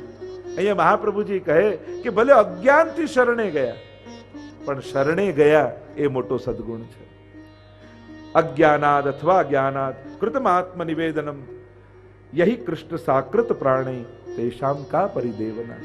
જેના પ્રાણ કૃષ્ણ થઈ ચૂક્યા છે એને કોઈ પ્રકારની ચિંતા કરવી નહીં. અને એટલા માટે ઘણીવાર ઘણા પાઠ કરીએ, સેવા કરીએ, કીર્તન કરીએ, ઘણીવાર આપણે એને નાય જાણતા હોઈએ, એનું મહાત્મા આપણને ખ્યાલ ન હોય. એ તીર્થોમાં ગયા હોય, બેઠકમાં ગયા હોય, હવેલીમાં ગયા હોય, પણ ઠાકોરજી જાણે છે. બોલો ગોવર્ધન નાથ કી જય, વલ્લભાધીશ કી જય, શ્યામ સુંદર શ્રી યમુને મહારાજ કી જય, સાંઈજી પરમ દયાળ દયાળ કી જય.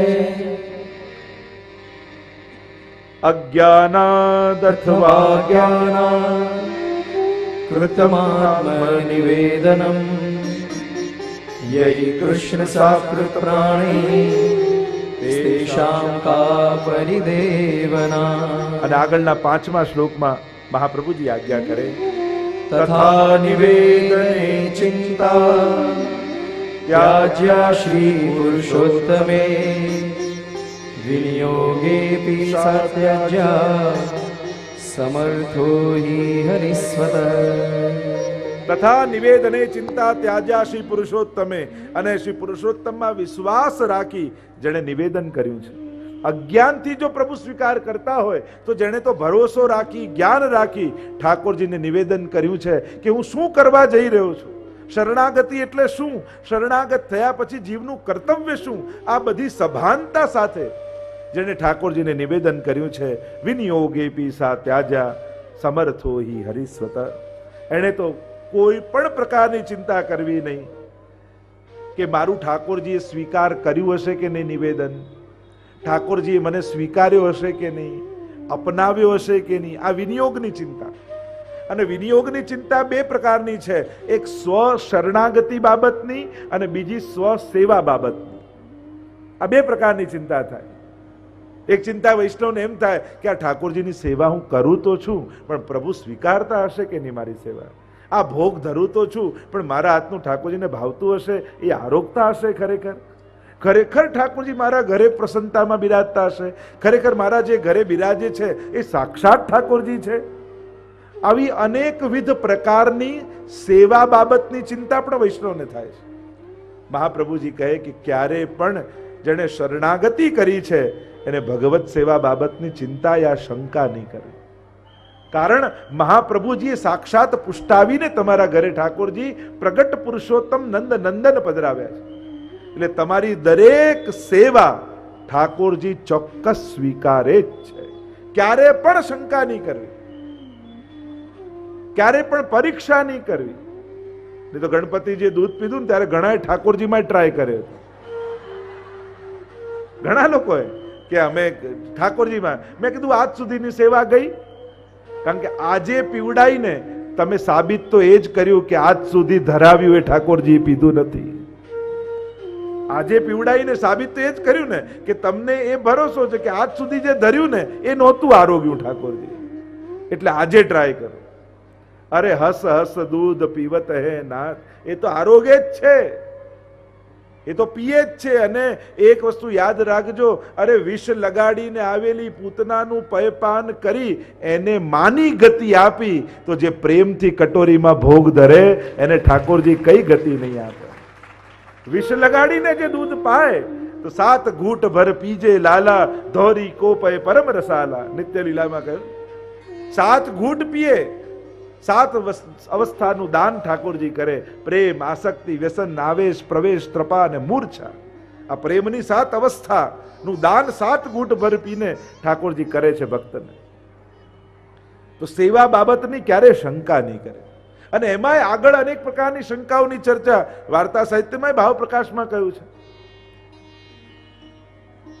કેવી શંકાઓ થાય કે આટલું ભોગ ધર્યું, આખું અન્નકૂટ યા 56 ભોગ, તો લાલન તો નાનકડા છે, આ બધું આરોગતા હશે? આ અતિશયોક્તિની આ વાર્તા સાહિત્યમાં આવે છે કે આવી શંકા પણ નહીં કરવી. પ્રભુ તો દ્રષ્ટિ માત્રથી બધાનો અંગીકાર કરી લે છે. પુષ્ટિ માર્ગમાં છે ને, દરેક વસ્તુ ક્રિયા દ્વારા જ સ્વીકાર થાય એવું જરૂર નથી. તમારા પર દ્રષ્ટિ કરે તોય આશીર્વાદ મળી જાય. કૃપા કટાક્ષ નિહારો શ્રી વલ્લભ, કૃપા કટાક્ષ નિહારો, મેરી કૃતિ જીન નહીં દેખો, અપનો બિરદ વિચારો.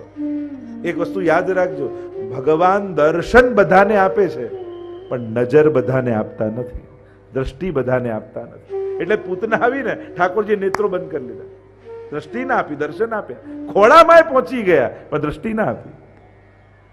એમ ઠાકોરજી સન્મુખ હજારો લોકો દર્શન કરવા આવે, બધાને ઠાકોરજીના દર્શન થાય, પણ ભગવાન બધાને નજર ના આપે. એ કોના પર દ્રષ્ટિ કરે? જેના મુખમાં શ્રી વલ્લભનું નામ હોય એના પર શ્રીનાથજીની દ્રષ્ટિ પડે છે. તો એ ભાવ છે. તો આવી ભાવના પણ, આવી શંકા પણ નહીં કરવી કે આટલા નાનકડા લાલન આખો અન્નકૂટ ને 56 ભોગ આરોગતા હશે. એનું સામર્થ્ય તો કેવું છે! એ તો શિલામાંથી 1000 હાથ ધારણ કરીને પ્રગટ થયા. દેખો રી હરિ ભોજન ખાત.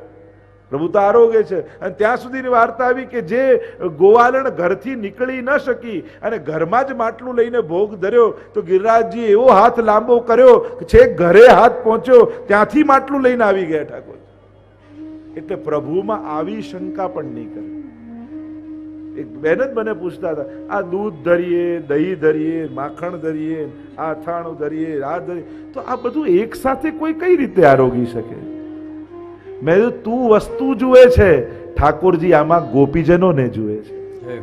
આ વસ્તુઓ નથી, આ તો ગોપીઓના ભાવ છે, જે ઠાકોરજી એ ભાવનો સ્વીકાર કરે છે. કોઈનો ભાવ મીઠો છે, કોઈનો ખાટો છે, કોઈનો તુરો છે, કોઈનો કડવો છે, કોઈ તામસ, કોઈ રાજસ, કોઈ સાત્વિક, કોઈ નિર્ગુણ. આ સામગ્રી કોઈ વસ્તુઓ પદાર્થો થોડી છે, આ તો વ્રજભક્તોના ભાવનો સ્વીકૃતિ છે. અને પ્રભુ એ સમસ્ત વ્રજભક્તોના ભાવને સ્વીકાર કરે છે. વસ્તુઓ તો આપણી દ્રષ્ટિમાં આપણને ભાવ દેખાતા નથી, આપણને વસ્તુઓ દેખાય છે, પણ આપણે ત્યાં દરેક વસ્તુઓ ભાવાત્મક છે.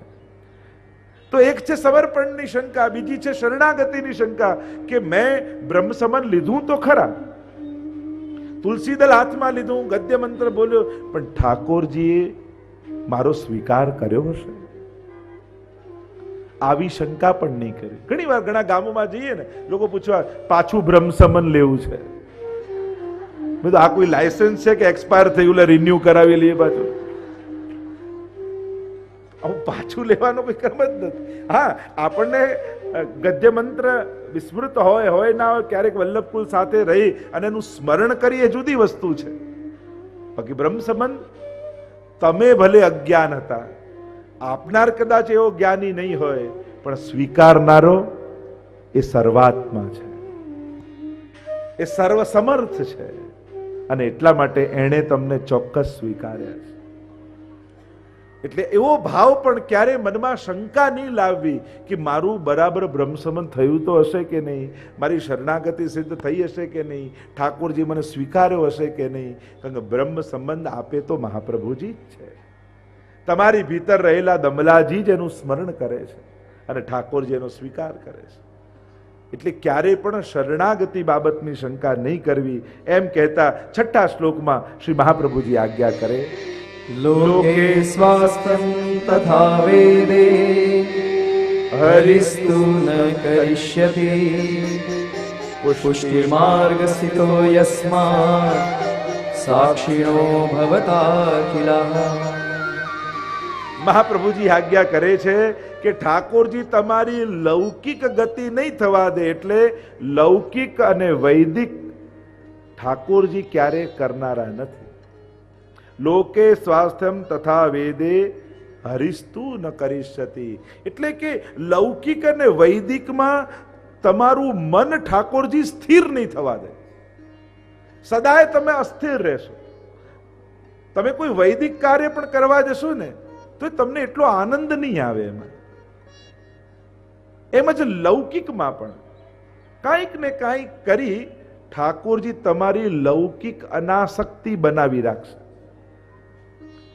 એટલે કદાચ એવું થાય કે તમારા સ્વજનો, તમારા દીકરા કે તમારા એમ થાય કે તમારી જોડે રહેવા તૈયાર નથી, એને નથી ફાવતું તમારી જોડે, ત્યારે ક્લેશ નહીં કરો. ત્યારે એમ વિચારું કે હા, ઠાકોરજીએ કદાચ મારું મન આમાં ફસાઈ જવાનું હશે, એટલે ઠાકોરજીએ જ એના મોઢે બોલાવ્યું. એટલે હું છોડી શકું એમ હતો નહીં. એટલે કુંતાજી પણ સ્તુતિ કરતા ભાગવતજીમાં એમ કહે છે, દ્રઢમ પાંડુ શું વૃષ્ણિ શું. પ્રભુ એમ કરો ને, ખડગ ખેંચો, બંને હાથમાં ખડગ લઈ લો. કારણ કે દરેક સ્ત્રી બે જગ્યાએ બંધાયેલી હોય, પોતાના પિતા પક્ષમાં અને પોતાના સસુર પક્ષમાં, પતિ પક્ષમાં. એમ પ્રભુ કરો કે બંને હાથમાં ખડગ લઈ મારા બંને લૌકિક બંધન કાપી નાખો, જેથી મારું કેવલ બ્રહ્મ સંબંધ રહી જાય, બાકી બંને બંધનો કપાઈ જાય. પ્રભુ વિપત્તિઓ મને આપો. પ્રભુ કે કેમ વિપત્તિ માંગો છો? ત્યારે કુંતાજી કે સુખ આવે ને ત્યારે લૌકિકતા વધી જતી હોય છે. માણસ સુખી થાય એટલે દૂર દૂરના સગા હોય કે અમારા તો બહુ નજીકના, આમ સીધા સગા અમારા. અને દુઃખ આવે તો નજીકના લોકો અજાણ્યા થઈ જાય. આમ ડાયરેક્ટ સંબંધ નહીં હો અમારે, નજીકના. એટલે કુંતાજી કહે કે અમે એવા સંસાર આસક્ત જીવો છીએ ને કે સંસારને છોડવાનું સાહસ અમારામાં નથી. આ આસક્તિઓને કાપવાની તાકાત અમારામાં નથી. એટલે વિપદા સંતુ નઃ શશ્વત તત્ર તત્ર જગદગુરો. વિપત્તિઓથી મારું જીવન ભરી દો. પ્રભુ કે કેમ? એટલા માટે કે વિપત્તિ આવશે તો સંસાર અમારે નહીં છોડવો પડે, સંસારના લોકો જ અમને છોડીને જતા રહેશે. કારણ કે અમારામાં તાકાત છે નહીં. સંજોગ એવા કરી દો કે અમારી આસક્તિઓ ત્યાં સમાપ્ત થઈ જાય. એટલે કદાચ વિપરીત સ્વજનો મળ્યા છે તો એમ માનો કે આ દીકરો નથી બોલ્યો, એની જીભ પર બેસીને ભગવાન બોલ્યા છે કે તારી આસક્તિ એમાં થઈ જાય, એના કરતા આસક્તિના પદાર્થો તારાથી અનાસક્ત થઈ જાય એવું તને કરી દો. અને અનુકૂળ છે તો ઠાકોરજીનો આભાર માનો કે ચલો આપની સેવામાં એક વૈષ્ણવ વધ્યો છે. જો કેવા તત્પર છે, કંઈ પણ મારે અલૌકિક કરવું હોય તો તુરંત મને સાથ આપે, તરત સગવડતા. ઠાકોરજીએ મને દીકરો નથી આપ્યો, મારા ઘરે એક ભગવદી વૈષ્ણવ મને આપ્યો. આવો ભાવ થઈ જાય. મૂળ વાત છે સમજથી સંકટોને તરવાની વાત. સમજથી સંકટોને તરી જાઓ. કારણ કે અનુકૂળ સંજોગોની પ્રતીક્ષા કરશો તે તો જીવન સમાપ્ત થઈ જશે. ક્યારે અનુકૂળ થઈ જાય? સમજથી અનુકૂળતાઓ ઊભી કરો. લોકે સ્વાસ્થ્યમ તથા વેદે હરિસ્તુ ન કરીશતી. બહુ ઠાકોરજી તમને લૌકિકમાં સેટ નહીં થવા દે. એટલે કે તમને લૌકિક આસક્ત નહીં થવા. તમારું કઈ બધું બગાડી નાખે એવું કઈ વાત નથી. ભાગવતજીમાં જેટલા ભક્તોની કથા છે બધા રાજા મહારાજાઓની જ કથા છે. પણ ધીરે ધીરે ઠાકોરજી તમને અનાસક્ત કરી અને લૌકિકમાં રહેવા છતાં તમારી લૌકિક ગતિ ન થાય એની સાવધાની બનાવીને રાખશે. પુષ્ટિ માર્ગ સ્થિતો યસ્માત સાક્ષીણો ભવતા અખિલા. અને પુષ્ટિ માર્ગમાં જે સ્થિત છે એને સાક્ષી ભાવે રહેવું. તટસ્થ, આપણે કહીએ તટસ્થ. તટસ્થ કોને કહેવાય? તટની જેમ. જેમ નદીનો તટ હોય તો પાણી વધે કે ઘટે, તટ તો એની જગ્યાએ જ રહે છે. એમ સુખ વધે કે સુખ ઘટે, તટસ્થ થઈને તટ ભાવથી પ્રવાહને જોતા રહેવું કે આ બધું વહી રહ્યું છે. ક્યાંક હું તણાઈ ન જાઉં. મારે મારી જગ્યાએ જ રહેવાનું છે. જલ રોજ હજારો લીટર વહી જાય પણ તટ એની જગ્યાએ જ રહે. બસ તટસ્થ બનીને રહેવું, તટની જેમ રહેવું. આ બધા પ્રવાહો છે, આ બધી આસક્તિઓ છે જે વહી રહી છે, પણ મારો જન્મ ભગવત સેવા કરવા માટે થયો છે. મેં ઠાકોરજીને સંકલ્પ આપ્યો છે કે હું તમારો થયો છું, એટલે મારે ભગવાનના થઈને જીવવું છે. એમ કહી 7મા શ્લોકમાં આગળ મહાપ્રભુજી આજ્ઞા કરે. સેવા કૃતે દુરોરાજ્ઞા બાધનમ વા હરિચ્છયા અતઃ સેવા પરમ ચિત્તમ વિવિધાય સ્થિયતામ સુખમ. સેવા કૃતેર ગુરોરાજ્ઞા બાધનમ વા હરિચ્છયા. મહાપ્રભુજી આજ્ઞા કરે કે ગુરુજનની આજ્ઞાથી સેવા કરવી, અથવા એક અર્થ એમ કરાય ગુરુની આજ્ઞા જ સેવા માનીને કરવી. એને જે આજ્ઞા કરી એને તેમ કહ્યું તમે માળા કર, તે માળા આપણી સેવા થઈ. તો કે તું બુહારીની સેવા કર, તો બુહારીની સેવા આપણી સેવા થઈ. કોઈ કે તું પાઠ કર, જે આજ્ઞા મળી એને સેવા માનીને કરવી. તો આજ્ઞા પ્રમાણે સેવા કરવી. એક અર્થ એમ થાય સેવા કરતેર ગુરુરાજ્ઞા, એમની આજ્ઞા પ્રમાણે સેવા કરવી. એટલા માટે સેવા કરતી સમયે અતિક્રમણ આજ્ઞાનું નહીં કરવું. તો કે અતિક્રમણ ક્યારે કરાય? કે બાધનમ વા હરિચ્છયા, કે પ્રભુ જો કોઈ વિશેષ આજ્ઞા કરે તો ગુરુની આજ્ઞા છોડી શકાય. ઠાકોરજી એમ કે હવે તું આમ કર, પણ પ્રભુની આજ્ઞા પણ બે પ્રકારની હોય છે, એમ હરિરાયજી સમજાવે છે. શિક્ષાપત્રમાં હરિરાયજી સમજાવે છે કે ગુરુની પ્રભુની આજ્ઞા બે પ્રકારની. એક હોય કૃપાર્થ આજ્ઞા અને બીજી હોય પરીક્ષાર્થ આજ્ઞા.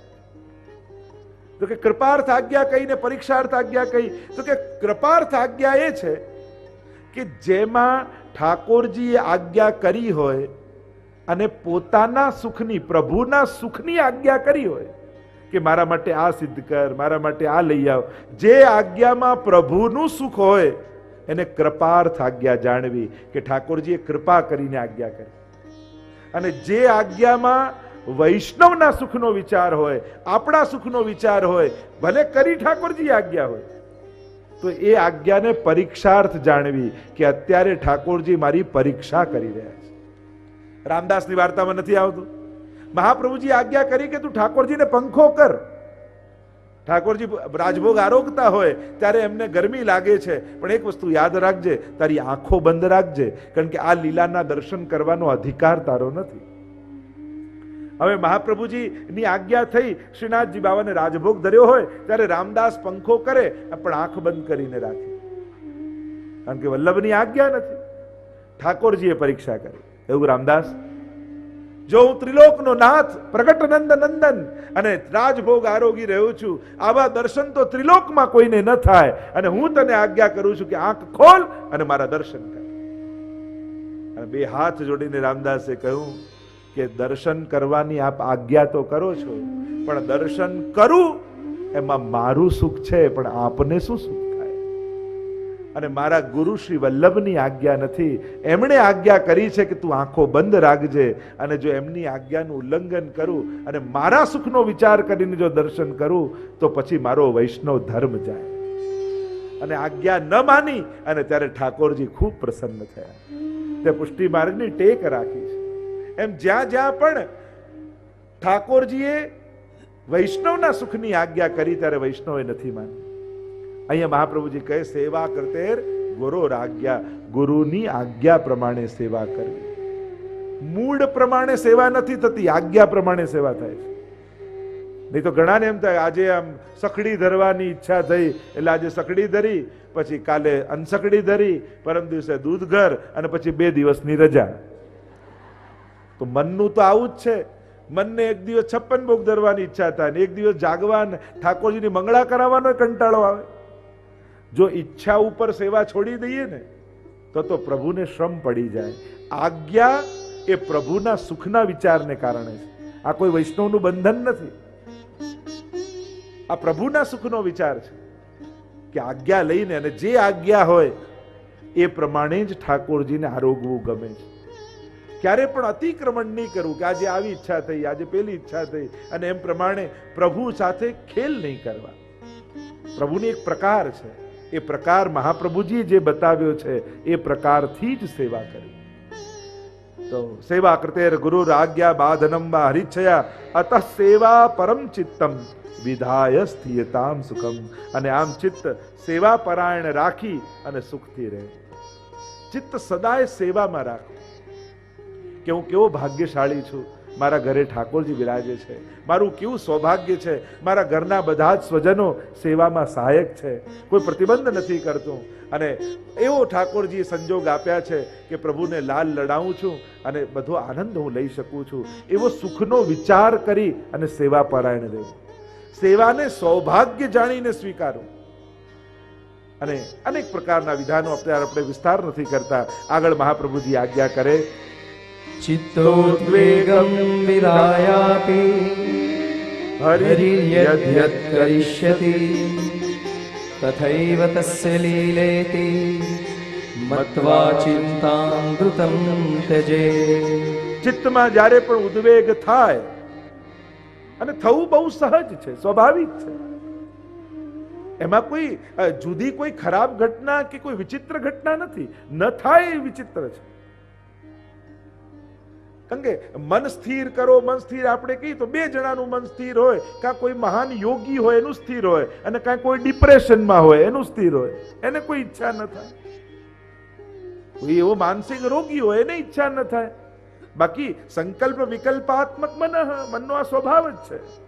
અને લાગણીઓ છે તો ચિંતાઓ થવાની. જે લાગણી શૂન્ય હોય, જો અનાસક્ત થવાય પણ નિષ્ઠુર ન થવાય.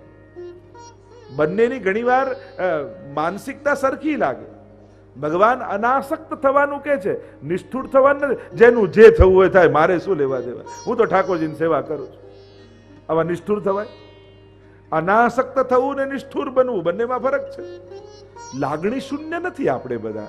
આપણો વૈષ્ણવ તો વધારે લાગણી વાળો હોય, એને તો બીજાનું દર્દ પણ પોતાનું લાગે. સર્વભૂત હિતે રતા, ભક્તોના તો લક્ષણ આવા બતાવ્યા છે.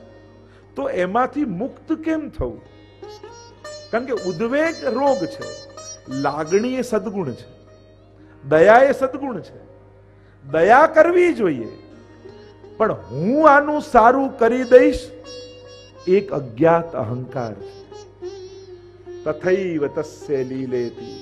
પ્રભુએ મને પ્રેરણા આપી છે, યથાશક્તિ મદદ કરીશ, પણ આનું ભલું તો ઠાકોરજી જ કરનારા છે. આપણે કોઈને મદદ કરી શકીએ, પણ સુખી તો ભગવાન જ કરી શકે. મદદ કરવાથી આગળ આપણે ન જઈ શકીએ, આપણે કોઈને સુખી ના બનાવી શકીએ. આપણી મદદથી કોઈને ગેરંટી ના આપી શકીએ કે તું સુખી જ થઈશ. મદદ કરવાની ગેરંટી આપી શકીએ, સુખી થવાની ગેરંટી આપણે ના આપી શકીએ. અને એટલા માટે એનો ઉપાય શું? આપણે બધા લાગણી વાળા લોકો, દરેક જગ્યાએ ક્યાંય પણ વિપત્તિ કોઈને દુખી જોઈએ તો આપણને દુઃખ થાય, પણ એમ માનવું તથૈવ તસ્ય લીલેતિ. કારણ કે ઘણી વાર એ જોઈને આપણું સામર્થ્ય ન હોય કે એનું દુઃખ દૂર કરી શકીએ, તોય ઉદ્વેગ થાય. જો ને બિચારો કેવો દુઃખી, કેમ કરીને કરું? જેમાં આપણું સામર્થ્ય નથી યા જેમાં આપણું સામર્થ્ય છે તો સામર્થ્ય પ્રમાણે કરું, પણ પછી માનવું શું? તથૈવ તસ્ય લીલેતિ. આ બધી જ ભગવાનની લીલા છે. હું આની મદદ કરવાને સમર્થ હતો, એટલે ભગવાને મારી સામે આ કર્યું, મારા ઓળખીતા સાથે કર્યું, એટલે પ્રભુએ મને પુણ્ય કરવાનો અવસર આપ્યો. આ પ્રભુની લીલા છે. કારણ કે કઠપુતલી ઝઘડતા, પ્રેમ કરતા, બાજતા, ભેગા બેસતા, દૂર જતા બધી દેખાય, અને એ જોઈ જોઈને આપણને અનેક પ્રકારની ભાવનાઓ જાગે. ક્યારેક વીર રસ આવે, ક્યારેક શાંત રસ, ક્યારેક શૃંગાર રસ, અનેક રસો દેખાય. પણ જો કઠપુતલી ચલાવનારનો હાથ દેખાતો હોય ને, તો પછી એમાં રસ ના દેખાય. તમે મૂવી જોવા જાઓ તો તમને બધો રસ આવે, પણ શૂટિંગ એકવાર એનું જોઈ લો ને પછી મજા જ જતી રહે. એકવાર એનું પિક્ચરનું શૂટિંગ તમે જોઈ લો છો, ત્યાં કે આ કઈ રીતે ટેક લે છે, કઈ રીતે એક્ટિંગ કરે, કઈ રીતે પાછળ ઉભા છે, કઈ રીતે આ ચલાવે, એમાં ઇન્ટરેસ્ટ ના, પછી રસ ના જાગે. એમ જ આ બધું જ જે રમત ચાલી રહી છે, આ પ્રભુની લીલા ચાલી રહી છે, એ લીલાત્મક ભગવાનને જેને જોઈ લીધો છે અને એના સામર્થ્યનું જેને જ્ઞાન થઈ ગયું છે, તો એક ગોટી આગળ, એક ગોટી પાછળ, આ બધા ભગવાનના ખેલ છે. જંત્ર ચલાવે જંત્રી, તેમ ડગલું ભરે, એની ઈચ્છાથી બધું ચાલી રહ્યું છે. આ જ્યારે સમજ, કારણ કે આ કહેવાનું નથી, આ સમજ છે, આ સૂઝ છે. જીવનમાં ઘણી વસ્તુ ગોખવાની હોય અને ઘણી વસ્તુ સમજવાની હોય, ઘણી વસ્તુ યાદ રાખવાની હોય. યાદ રાખવાની સહેલું હોય, ગોખી લઈએ, પણ ઘણી વસ્તુ સૂઝ રૂપે આવે. એમ કહીને આ બધું જ બ્રહ્મ છે, એ બોલવાની વાત જ નથી, એ તો સૂઝ છે. અને સત્સંગ કરતા કરતા એ સૂઝ પ્રગટે. જેમાં સંગીતના 7 સ્વર હોય, સા રે ગ મ પ ધ ની સા, તમે ગોખી લો એટલે તમને સરગમ આવડી ગઈ ના. સા એ સૂઝ છે, રે એ સૂઝ છે, ગ એ સૂઝ. જ્યારે સૂઝ આવે કે સા કયો, રે કયો, ગ કયો, ખાલી રે બોલવાથી રે ના આવી જાય. એ જ્યાં ગવાતું હોય ત્યાં સ્વર, તો આ સૂઝ પેદા થઈ સંગીતની. તો આ ગોખવાનો વિષય નથી, આ સૂઝનો વિષય છે. એમ જ તથૈવ તસ્ય લીલેતી, આ સૂઝ પેદા થાય ભક્તની અંદર. સેવા કરતા કરતા પ્રભુના સામર્થ્યનું જ્યારે જ્ઞાન થાય, ત્યારે સમજમાં આવે કે આ તો બધું પ્રભુ લીલા કરી રહ્યા છે, ક્રીડા કરી રહ્યા છે. અને એટલા માટે તથૈવ તસ્ય લીલેતી મત્વા ચિંતામ ધૃતમ તજે. મારો અહંકાર છે કે હું માનું છું કે હું સારું કરી દઈશ, કે હું નહીં કરું. આ ન કરવું એ પણ અહંકાર, અને કરવું એ પણ અહંકાર. રમાડનાર ભગવાન છે, એ જ ચલાવે છે. કારણ કે તમે નક્કી કરો કે મેં ધાર્યું એમ જ થવું જોઈએ, આ તો મેચ ફિક્સિંગ કહેવાય. રમતમાં જતા પહેલા તમે પરિણામ નક્કી કરી લો કે આ જ રિઝલ્ટ આવવાનું છે, તો આપણે ખિલાડી નહીં, આપણે તો મેચ ફિક્સર કહેવાય. કે નક્કી કરીને રમવા ગયા જો કે આ જીતવાના ના હારવાના, પછી રમત ક્યાં રહે? પછી તો રમત બગાડી કહેવાય, એ તો અપરાધ કર્યો કહેવાય. એમ જ રમત નક્કી કરીને, પરિણામ નક્કી કરીને રમવા ન જવાય. આપણે તો રમવાનો આનંદ લેવાનો. પરિણામ નક્કી હોય, રમવાનો આનંદ જતો રહે. ભગવાન કર્મણ્યેવા અધિકારસ્તે મા ફલેષુ, કારણ કે ફળ નક્કી કરી દઈશ પછી કર્મનો આનંદ તું ગુમાવી દઈશ. અને તું નક્કી કરીશ તો કદાચ તારા સામર્થ્યથી ઓછું નક્કી કરી દે, કદાચ તું મોટો કૂદકો મારવાય સમર્થ હોય. એટલે પહેલા માપ નક્કી ન કરીશ, કૂદકા મારવાનું સામર્થ્ય વધાર, તો કદાચ તે ધાર્યું છે એના કરતા વધારે લાંબુ કૂદી શકે. એટલે મા ફલે શું કદાચ ફળ નક્કી ન કર. તો તથૈવ તસ્ય લીલેતી મત્વા ચિંતામૃતમ તજેત. આ ભગવાનની લીલા છે એમ માનીને છોડ. અને છેલ્લા શ્લોકમાં મહાપ્રભુજી આજ્ઞા કરે, તસ્માत् સર્વાત્મના નિત્યમ શ્રી કૃષ્ણ શરણમ મમ વદદ્ભિરેવ સતતમ સ્થેયમિત્યેવ મે મતિ. અને મહાપ્રભુજી એટલે આજ્ઞા કરે, તસ્માત સર્વાત્મના નિત્યમ. અને એટલા માટે સર્વાત્મ ભાવથી શ્રી કૃષ્ણ શરણમ મમ, એ અષ્ટાક્ષર મંત્રનું સદાય સ્મરણ કરતા રહેવું, એવો મારો અભિપ્રાય છે. મહાપ્રભુજી કહે કે બીજું કોઈ સાધન તમે ન કરી શકો તો આ અષ્ટાક્ષર મંત્ર એવો છે જેનો અખંડ જાપ વૈષ્ણવે કરતા રહે. આ આપણો મહામંત્ર છે. બીજા કોઈ સાધન થાય ન થાય તો ચાલતા ફરતા, ગાડીમાં બેસતા, જ્યાં પણ તમે હો, જ્યાં પણ તમને સમય મળે. અને અષ્ટાક્ષર માટે તો કોઈ બંધને નથી. ગમે તે અવસ્થામાં, જો અનુકૂળ અવસ્થા ન હોય તો ઉચ્ચારણ ન કરવું, મનમાં સ્મરણ કરવું. અનુકૂળ અવસ્થા હોય તો ઉચ્ચારણ કરવું. પણ અષ્ટાક્ષર એ મહામંત્ર છે. મહાપ્રભુજી જ્યારે ચૈતન્ય મહાપ્રભુને મળ્યા ને ત્યારે ચર્ચા થઈ ને કે ગાયના શિંગડા પર રાઈનો દાણો રે એટલી વાર પણ ભગવદ નામ છૂટે ને તો આસુરાવેશ પ્રવેશ કરી જાય. એટલા માટે કહું તસ્માત સર્વાત્મના નિત્યમ, નિત્ય જાપ કરો, અખંડ જાપ કરો. અને વાર્તા સાહિત્યમાં અનેક પ્રમાણ ચાચાજી આદિને તો અષ્ટાક્ષર મહામંત્ર કેવા સિદ્ધ હતા, જલ ઉપર ચાલતા. અષ્ટાક્ષર મહામંત્ર જપીને હાથમાં જલ લઈને મરેલાઓને જીવંત કરેલા છે. અને ગુસાઈજીએ તો આખી ટીકા એના ઉપર લખી છે કે આ એક એક અક્ષરથી કયા કયા ફળ મળે. શ્રી સૌભાગ્યમ સંપ્રાપ્તિ ધનવાન રાજવલ્લભમ કુરુશોષયેત પાપમ, અષ્ટાક્ષર મહામંત્ર કયો છે. અને એટલા માટે આ મહામંત્રનો બધાએ જાપ કરો. શ્રી કેવલ બોલો ને તો સૌભાગ્યની પ્રાપ્તિ થઈ જાય, ધનવાન થઈ જાઓ તમે, રાજ્યના સન્માનો તમને મળે, એમ ગુસાઈજી કહે. કેવલ અષ્ટાક્ષરનો શ્રી બોલવા માત્ર. આપણે સૌભાગ્ય માટે બધે ફાફા મારીએ છીએ, પણ સૌભાગ્ય વૈષ્ણવનું ક્યાં છે? તો કે ઠાકોરજીના ચરણારવિંદમાં. ત્યાં જ શ્રીનો નિવાસ છે. કૃશોષેત પાપમ, પાપથી મુક્ત થવા લોકો દૂર દૂર તીર્થોમાં સ્નાન કરવા જાય, પણ એક અષ્ટાક્ષરનો જાપ કરો ને તોય તમારા સમસ્ત પાપોમાંથી તમે મુક્ત થઈ જાઓ. એવું મહાત્મ્ય અષ્ટાક્ષરનું કહ્યું છે. શ્રી કૃષ્ણ બોલવાથી ત્રિવિધ તાપ દૂર થાય. આદિ ભૌતિક, આધ્યાત્મિક, આદિ દૈવિક ત્રિવિધ તાપ ઠાકોરજી હરી લે. શ્રી કૃષ્ણ શરણમ મમ, શ બોલવાથી જન્મરણનું દુઃખ દૂર થાય. ર બોલવાથી જ્ઞાનની પ્રાપ્તિ થાય. રણમ, ણ બોલવાથી કૃષ્ણના સદા દ્રઢ ભક્તિ સિદ્ધ કૃષ્ણના ચરણારવિંદમાં થાય. મ પહેલા મ માં કહ્યું કે કૃષ્ણ ભક્તિનો ઉપદેશ આપનાર ગુરુમાં પ્રીતિ થાય, અને છેલ્લા મ માં કહ્યું કે સાયુજ્યની પ્રાપ્તિ થાય. આમ અષ્ટાક્ષર મંત્રના જાપથી, એટલે જ અમારા ભગવદીઓ ગાન કરતા કહે શ્રી કૃષ્ણ શરણમ મમ, સદા રતન કરતા રહેવું, એમ ગાન કરતા ભગવદીઓ કહે કૃષ્ણ શ્રી કૃષ્ણ શરણમ મમ ઉચ્ચરે. કૃષ્ણ શ્રી કૃષ્ણ શરણમ મમ ઉચ્ચરે. રણ નિત્ય પ્રતિ સદા પલક્ષિણ ઘડી. રણ દિન નિત્ય પ્રતિ સદા પલક્ષિણ ઘડી. કરત વિદ્વંસ જન અખિલ પર હરે. કૃષ્ણ શ્રી કૃષ્ણ શરણમ મમ ઉચ્ચરે. કૃષ્ણ શ્રી કૃષ્ણ શરણમ મમ ઉચ્ચરે. કૃષ્ણદાસ મેઘન અષ્ટાક્ષરનો જપ કરતા કરતા ગિરિરાજજીમાં પ્રવેશ કર્યો અને ગોલોક ધામ નિકુંજના દર્શન એમને છે. આ સર્વ અભિષ્ટ ફલ પ્રદાતા મંત્ર છે. અને એટલા માટે દરેક વૈષ્ણવ, બ્રહ્મ સંબંધી વૈષ્ણવનો નિયમ હોવો જોઈએ, રોજ એક અષ્ટાક્ષરની માળા અવશ્ય કરવી જોઈએ.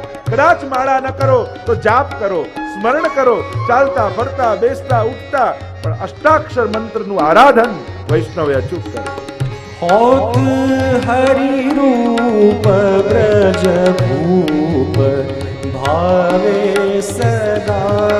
હોત હરિ રૂપ બ્રજ ભૂપ ભાવે સદા. અગમ ભવ સિંધુ કો बिना साधन तरे रहत निश